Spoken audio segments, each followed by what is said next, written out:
The rain hammered against the windows of the small apartment like bullets against glass, each drop a reminder of the storm that had been brewing in Elena Martinez's life for months. She pressed her back against the cold wall, clutching the crumpled note her father had left behind with trembling fingers.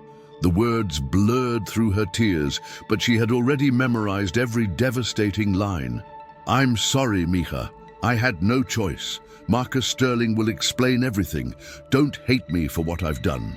Elena's breath came in short gasps as she stared at the phone number scrawled at the bottom of the note. Her father, Roberto Martinez, had vanished 3 days ago, leaving behind only unpaid bills, empty promises, and now this cryptic message that felt like a death sentence. The small restaurant they had poured their hearts into for 5 years was already lost to the bank, but apparently that hadn't been enough to cover his debts. The knock on the door made her jump, her heart hammering against her ribs like a caged bird desperate to escape. She knew who it was before she opened it.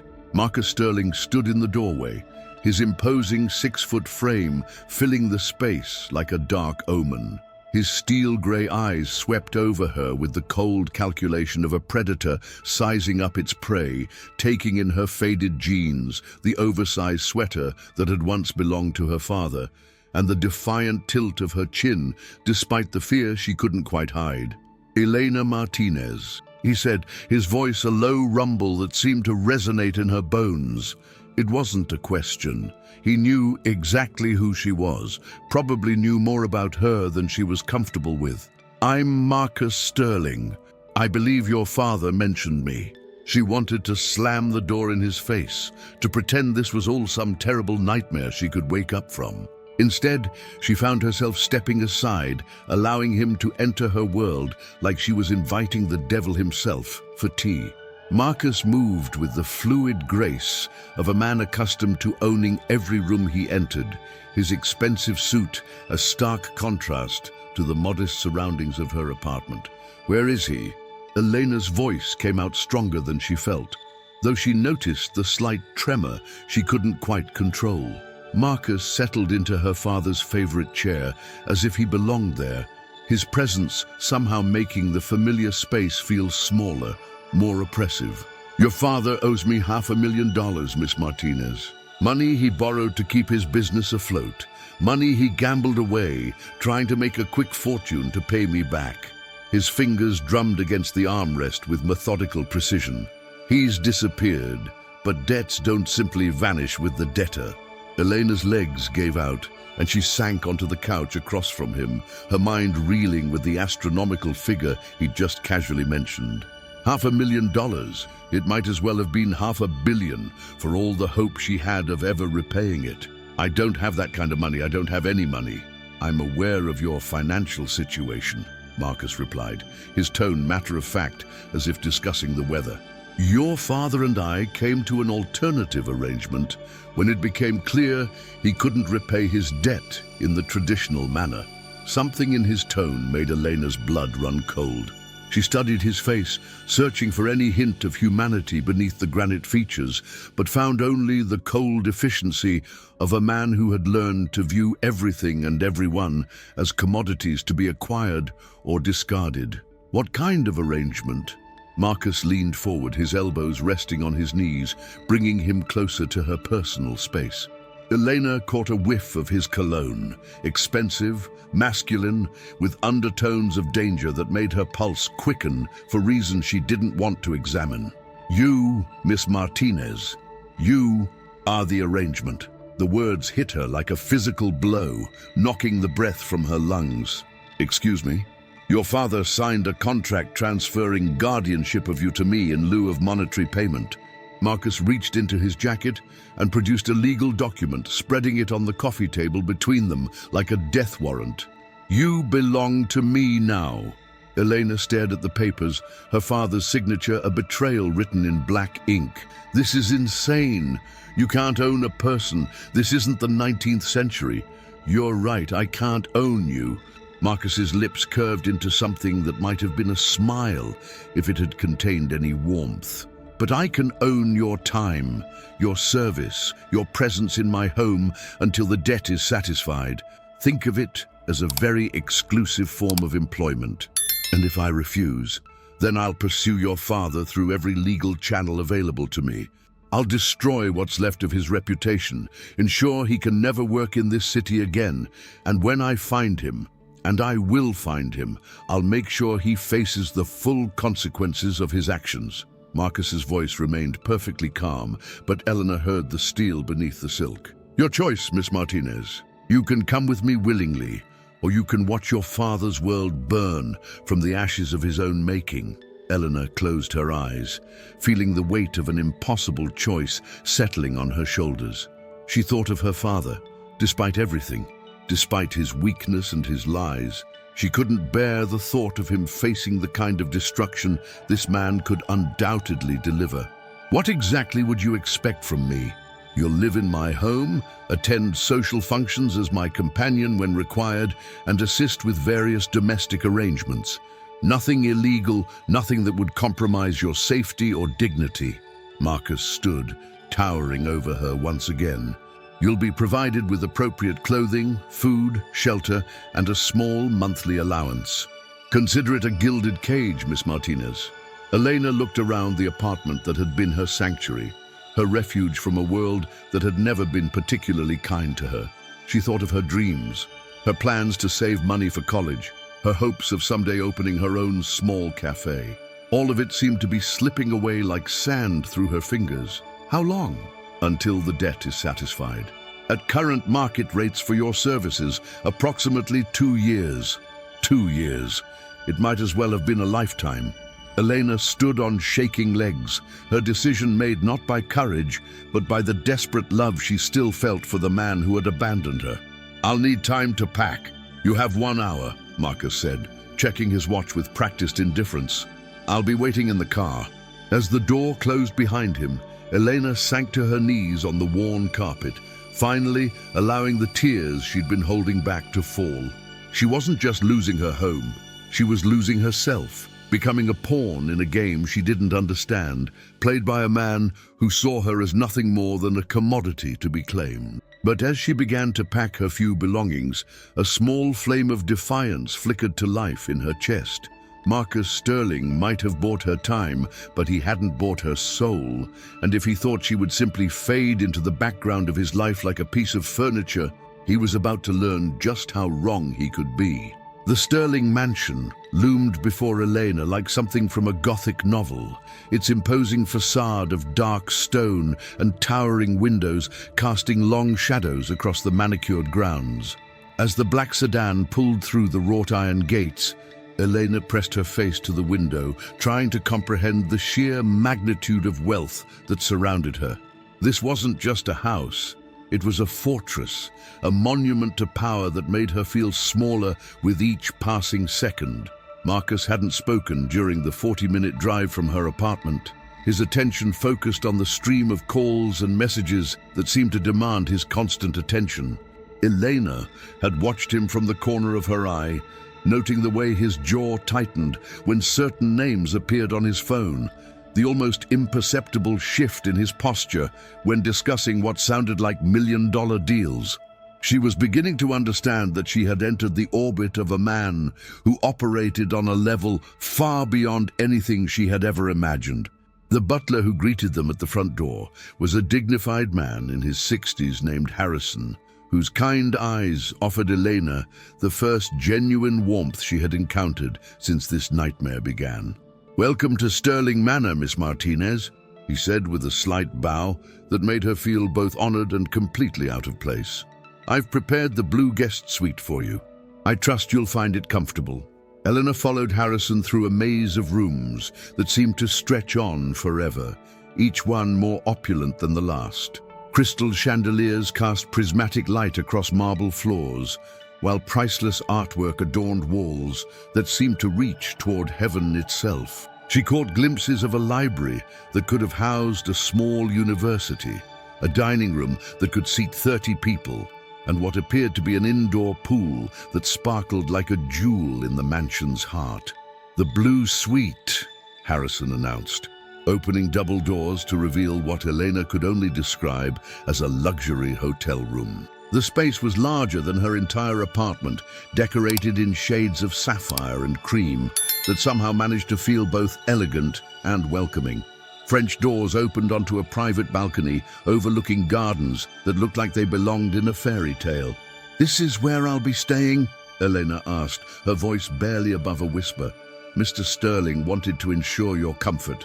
Harrison replied, though something in his tone suggested he found his employer's arrangements as unusual as she did. "Dinner is served at 7. You'll find appropriate attire in the wardrobe. If you need anything at all, please don't hesitate to ask." Alone in the suite, Elena sank onto the massive four-poster bed, her small suitcase looking pathetic on the Persian rug beside her feet. She opened the wardrobe Harrison had mentioned and gasped at the array of clothing hanging inside.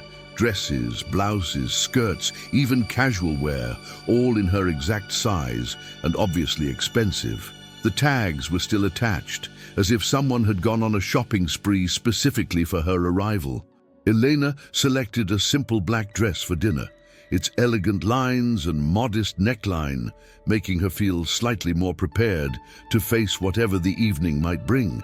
As she studied herself in the full-length mirror, she barely recognized the woman looking back at her. The dress transformed her from struggling waitress to something that almost belonged in this world of luxury and power. The dining room was even more intimidating in the evening light, with candles flickering in silver holders and placing settings that probably cost more than Elena's monthly rent.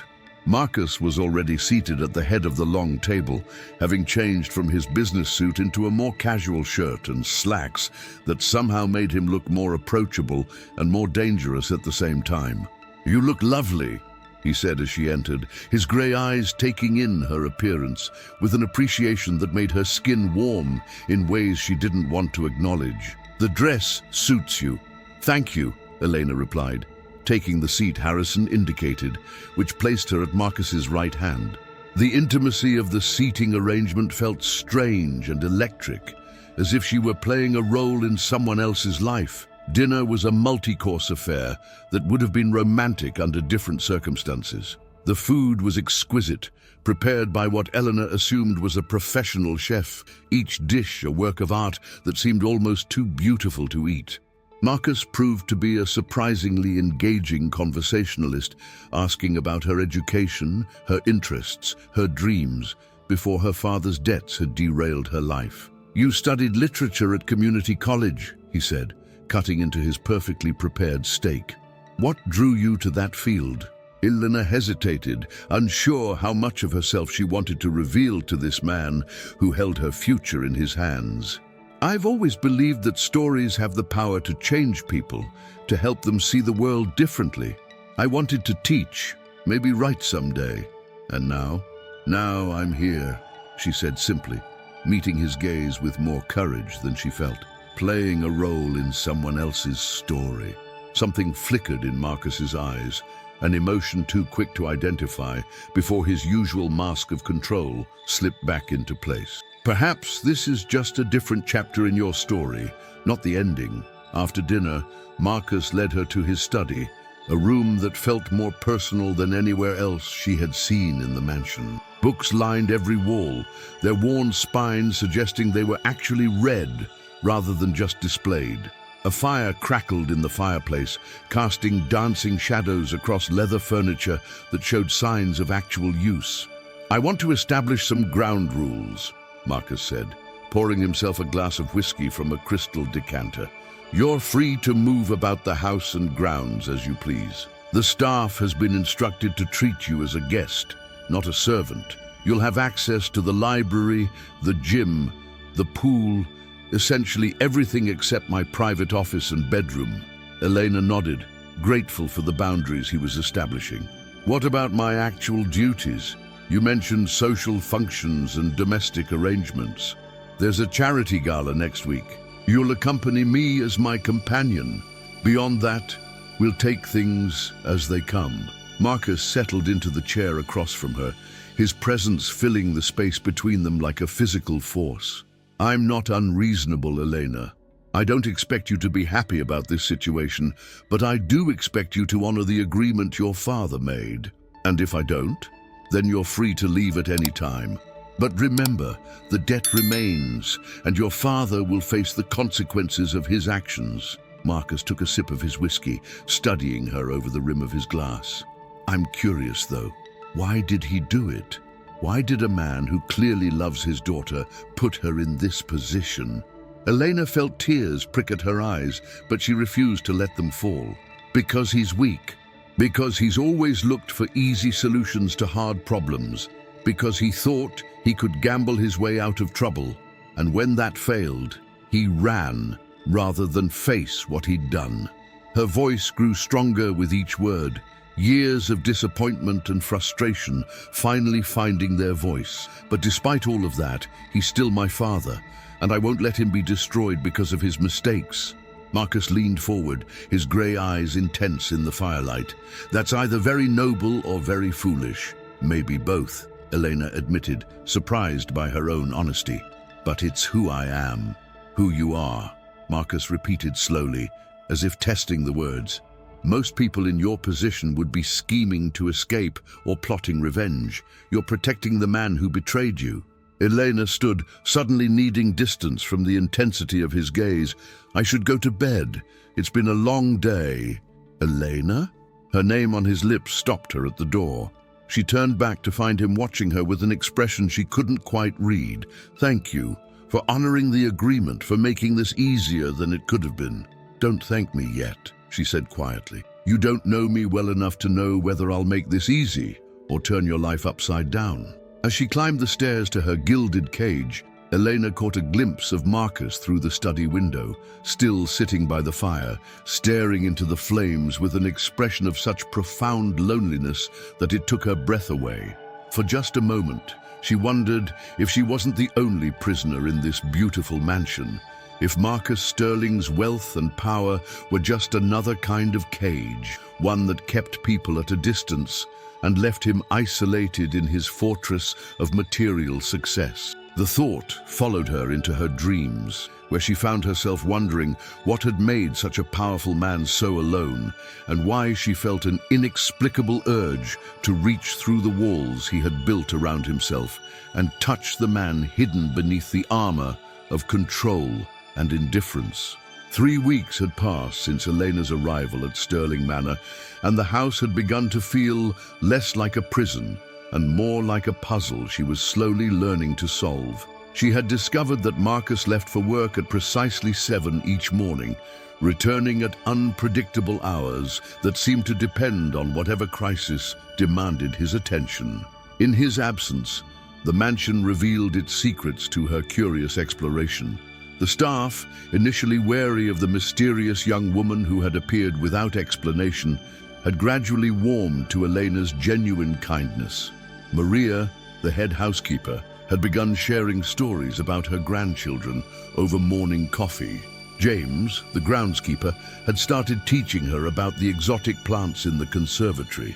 Even the stoic Harrison had begun to smile when she insisted on helping with small tasks around the house. It was during one of these conversations with Maria that Elena first glimpsed the cracks in Marcus's carefully constructed armor. "He wasn't always like this, you know," Maria said, arranging fresh flowers in the foyer. "When I first came to work here 15 years ago, Mr. Sterling was different. Younger, of course, but also warmer, more human." "What changed?" Elena asked, genuinely curious about the man who had become the center of her strange new existence. Maria's weathered hands paused in their work. "His parents died in a car accident when he was 25. He was supposed to get married that same year, but..." She shrugged, the gesture heavy with unspoken pain. Some losses change a person completely. That evening, Elena found herself studying Marcus across the dinner table with new eyes. She noticed the way his shoulders tensed when his phone buzzed with business calls, the almost imperceptible tightening around his eyes when he thought no one was watching. When he excused himself to take an important call, she wandered into the library and found herself drawn to a section of photo albums tucked away on a lower shelf. The young man in the photographs was almost unrecognizable as the Marcus she knew. His smile reached his eyes, his posture was relaxed, and in several photos he was embracing a beautiful blonde woman who looked at him with obvious adoration. The progression of photos told a story of happiness that abruptly stopped, as if someone had torn out the final chapters of a love story. "You shouldn't be looking at those." Marcus's voice from the doorway made Elena jump, her heart racing from both surprise and guilt. She turned to find him watching her with an expression that mixed anger with something that looked disturbingly like pain. "I'm sorry, I didn't mean to pry," Elena said, quickly closing the album. "I was just curious about the books, and—" Her name was Victoria. Marcus interrupted, his voice flat and emotionless. "We were supposed to be married 3 days after my parents' funeral. She decided she couldn't handle being with someone who came with so much grief and responsibility." He moved closer, his presence filling the space between them with electric tension. "That's when I learned that people leave, Elena. Everyone leaves eventually." Elena felt her heart break a little for the young man in the photographs, the one who had learned to build walls around his heart to protect himself from further abandonment. "Not everyone," she said softly. "Some people stay, even when staying is hard." Marcus stared at her for a long moment, his grey eyes searching her face as if looking for proof of her words. "You're still here," he said finally, his voice barely above a whisper. "I'm still here," Elena confirmed, stepping closer despite every instinct telling her to maintain distance. "And I'm not going anywhere." The charity gala had been a revelation for Elena. Watching Marcus navigate the glittering world of New York's elite with practiced ease while she played the role of his mysterious companion. She had felt the curious stares, heard the whispered speculations about who she was and where she had come from. But it was the way Marcus had protectively kept his hand on the small of her back throughout the evening, the gentle way he had guided her through conversations with powerful strangers that had surprised her most. It was 3 days after the gala that everything changed. Eleanor was in the conservatory, reading among the exotic orchids that had become her favorite refuge, when Harrison appeared with an expression of barely controlled panic. "Miss Martinez, you need to come with me immediately. There are men here to see you, and Mr. Sterling is in meetings downtown." Elena's blood ran cold as Harrison led her to the front parlor, where 2 men in expensive suits waited with the predatory stillness of sharks circling wounded prey. The older man, gray-haired with cold blue eyes, smiled when she entered, but the expression held no warmth. "Miss Elena Martinez," he said, rising from his chair with calculated politeness. "I'm Vincent Russo, an associate of your father's. We need to discuss a certain complication regarding your arrangement with Mr. Sterling." Elena remained standing, every instinct screaming danger. "I don't know what you're talking about.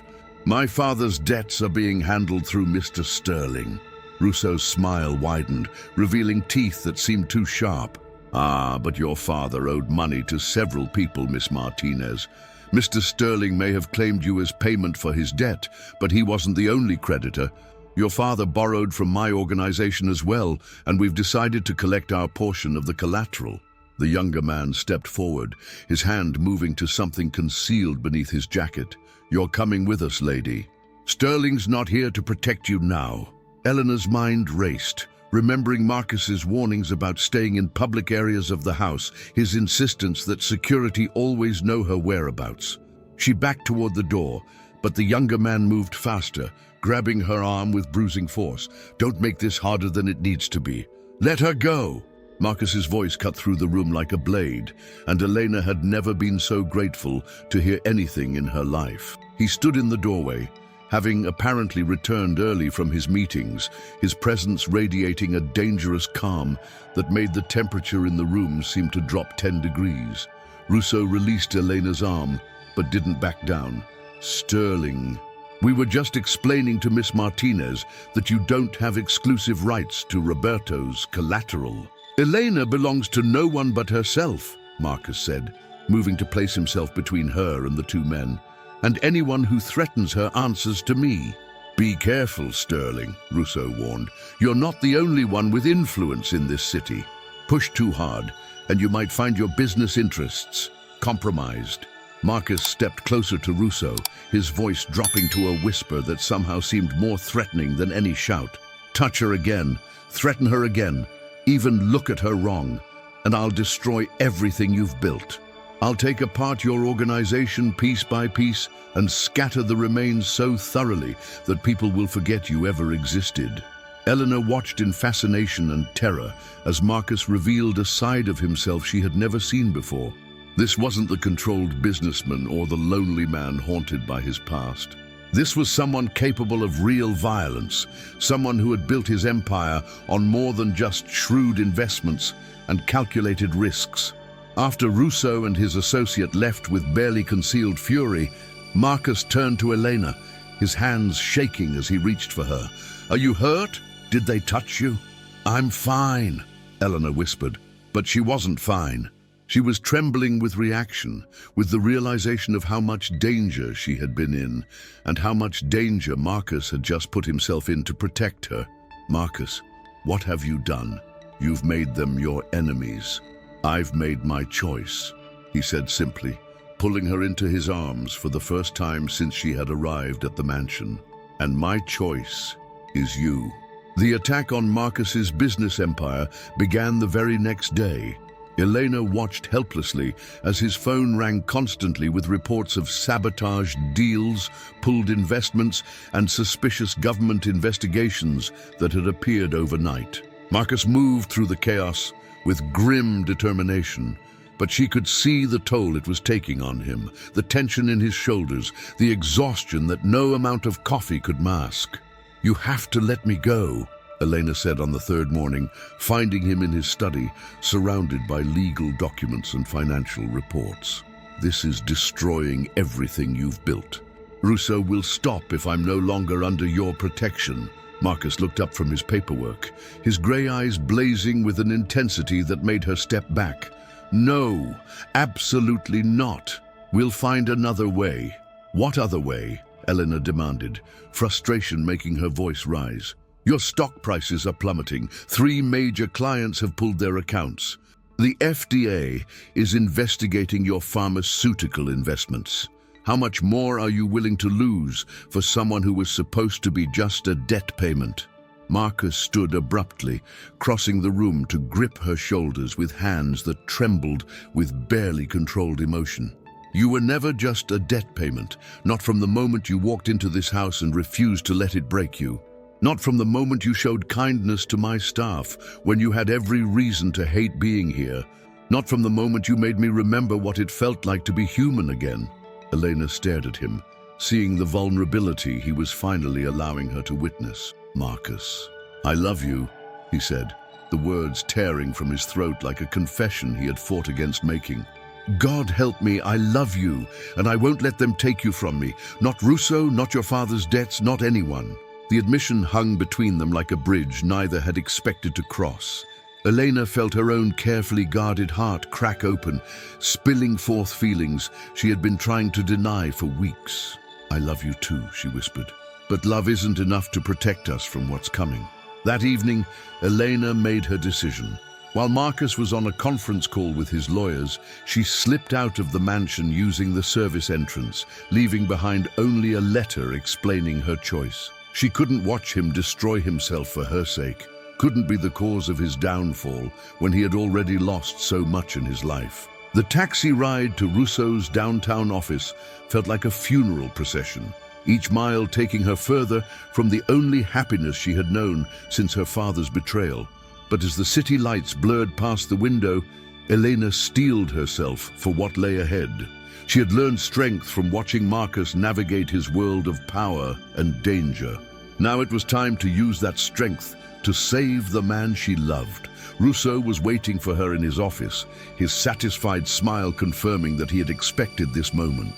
"Miss Martinez, I wondered how long it would take you to see reason." "I'm here to negotiate," Elena said, proud that her voice didn't shake. "You want me as payment for my father's debt. Fine.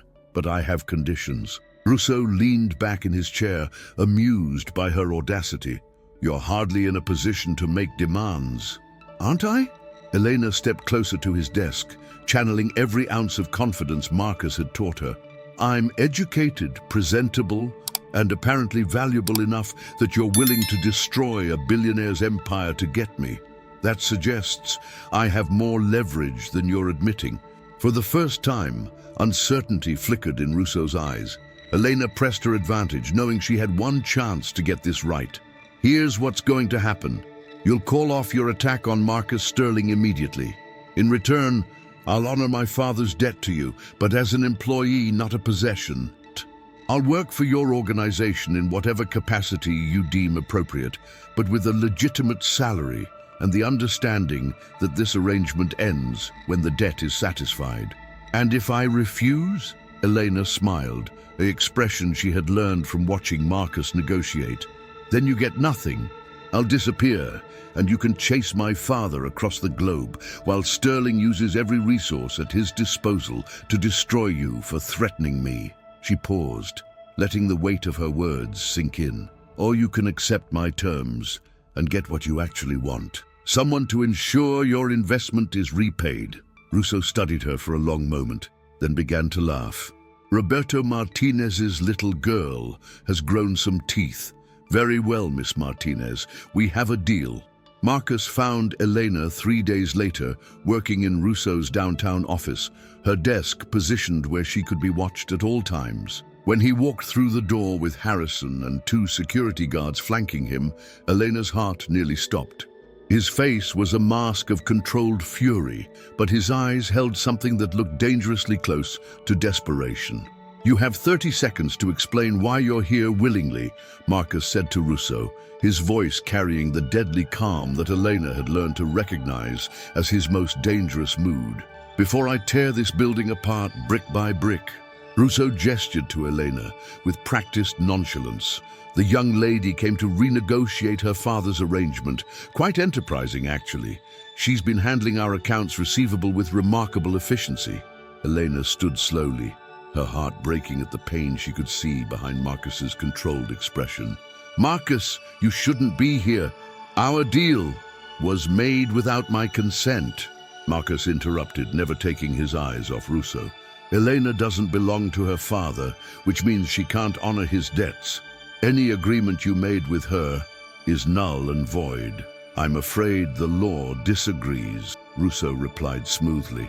"The contract was quite specific about the contract was signed under duress and involves illegal human trafficking." A new voice interrupted from the doorway.